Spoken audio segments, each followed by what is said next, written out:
एक बड़ी खबर, शिवसेना यूबीटी नेता संजय राउत ने मुख्यमंत्री एकनाथ शिंदे पर बड़ा आरोप लगाया है। एकनाथ शिंदे पर संजय राउत ने धारावी पुनर्वास प्रोजेक्ट में लूट का आरोप लगाया। संजय राउत ने इस दौरान कहा कि प्रोजेक्ट से महाराष्ट्र और मुंबई की लूट ना हो। संजय राउत ने कहा कि धारावी के सभी जाति और धर्म के लोगों को वहां पर घर बनाकर दिया जाए। साथ ही संजय राउत ने आरोप लगाया कि मुख्यमंत्री एकनाथ शिंदे मुंबई को बेचना चाहते हैं। धारावीमध्ये 18 पगड जाती धर्माचे लोक आहेत।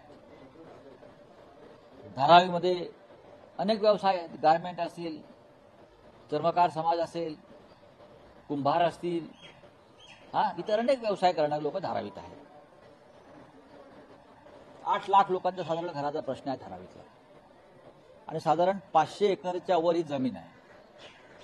त्या बदल्यात संबंधित बिल्डरला फार मोठ्या प्रमाणामध्ये टीडीआर किंवा चटई क्षेत्र मिळत आहे आणि हा संपूर्ण प्रकल्प हा फायद्यात आहे बिल्डरच्या।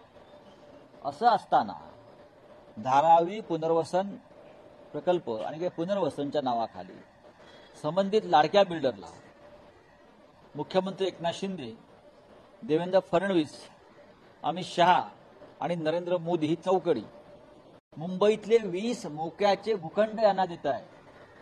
त्याच्यामध्ये मदर डेअरीची जागा आहे, मदर डेअरी, त्याच्यामध्ये आमचा मुलुंडचा टोल नाका डम्पिंग ग्राउंड, दहिसर टोल नाका डम्पिंग ग्राउंड, वडाळ्याची मिठागृह, या जमिनी ज्या राखीव आहेत मुंबईत, ह्या जर तुम्ही धारावीच्या नावाखाली कोणाच्या घशात घालणार असाल तर हा धारावी पुनर्वसन प्रकल्प नसून ही लुटमार योजना आहे। धारावीच्या लोकांना सगळ्यात आधी तिथे घर बांधून द्या, नंतर व्यवहाराचं बोला।